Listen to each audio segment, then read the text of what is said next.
Caleb froze when he heard the knock at the classroom door. It was too early for visitors, and exam day was still hours away.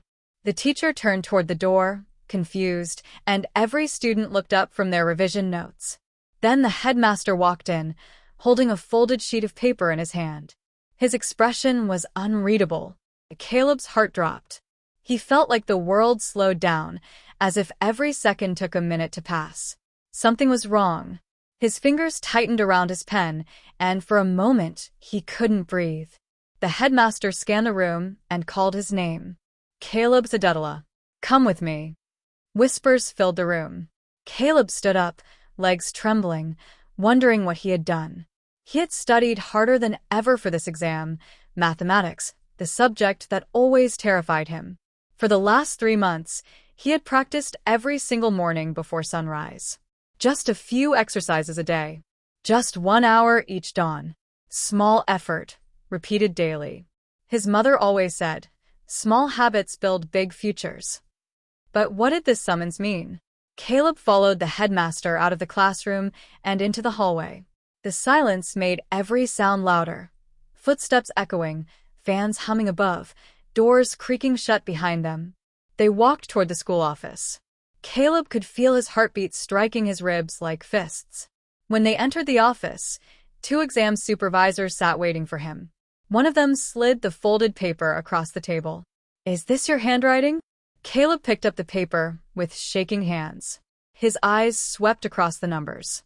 It was a math solution, one he had written weeks ago during morning practice. A familiar routine, a familiar habit. But beneath it, someone had scribbled a sentence in red ink. Caleb cheats. Don't trust his results. Caleb felt heat rush to his face. His stomach knotted. His voice was barely a whisper. I didn't write that. The headmaster looked into his eyes. Someone claims you cheated on the mock exam last week. Caleb stumbled back, shocked. I didn't cheat. I swear.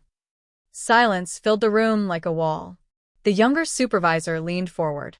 Then explain how you scored 70% higher than before. Caleb blinked, stunned by the accusation. 70% higher. The only reason he had improved was because he had trained every morning, small steps, quiet progress day after day.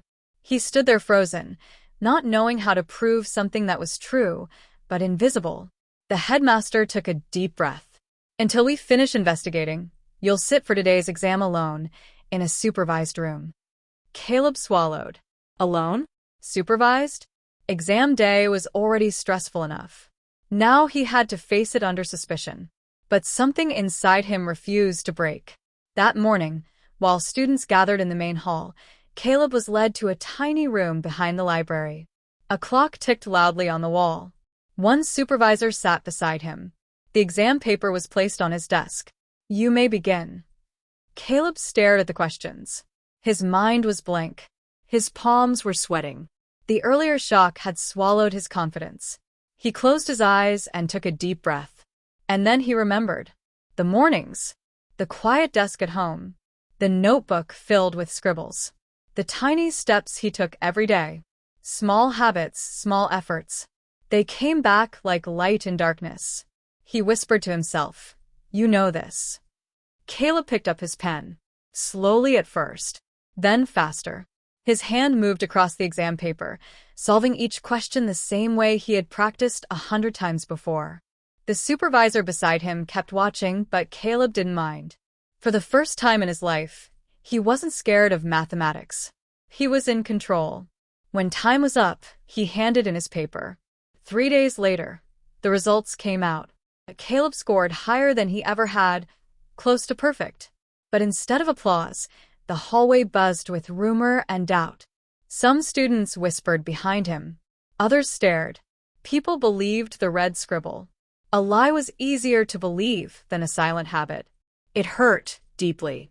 Then one afternoon, the headmaster called an emergency assembly.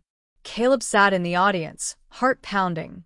The headmaster stepped forward with a loudspeaker in his hand. For 3 days, we investigated the accusation against Caleb Zadutala. Everyone fell silent. He continued. The handwriting on the note did not match Caleb's. Instead, we found the truth. Gasps rippled through the crowd. A student named Victor stood up slowly, face pale, hands shaking. The headmaster said. Victor admitted to writing the note. He confessed he was jealous of Caleb's progress. There was a stunned silence. Victor whispered, I thought it wasn't fair. You kept getting better. You used to be terrible at math. I didn't know you were waking up early every day. I just thought you were pretending to be smart. Caleb stared at him, surprised. Pretending to be smart? No. He had been becoming smart one morning at a time. The headmaster turned to Caleb. Stand up, please. Caleb rose slowly. Your score was earned, the headmaster said proudly. Not by cheating but by discipline. And by habits no one saw. Applause erupted across the hall. Students stood. Teachers smiled. Caleb felt tears blur his vision.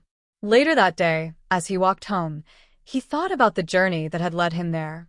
The early alarms, the sleepy eyes, the quiet room, the small victories, and the moments he wanted to quit. None of it had been dramatic or exciting, but every small effort had built something powerful. His mother was waiting at the gate. She opened her arms wide. I knew it, she whispered into his shoulder. Small habits build big futures. Years passed. Caleb continued using the same approach, small consistent actions. He finished high school with top results. He earned a university scholarship. He became a civil engineer. And every time someone asked him how he did it, he smiled and said, it wasn't one big thing. It was 1,000 small things, one day at a time. Caleb eventually returned to his old school to speak to the students. Standing on the same stage where his truth had once been questioned, he shared the message that defined his life. If success feels far away, don't chase big changes. Start tiny. Start daily. Start quietly. Do the work no one sees. Because small habits become strength, and strength becomes success.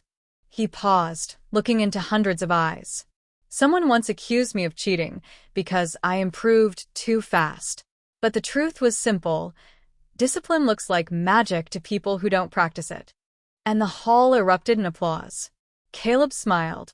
The same boy who once feared math now taught the world how to succeed. Not through luck, not through talent, but through the power of small habits.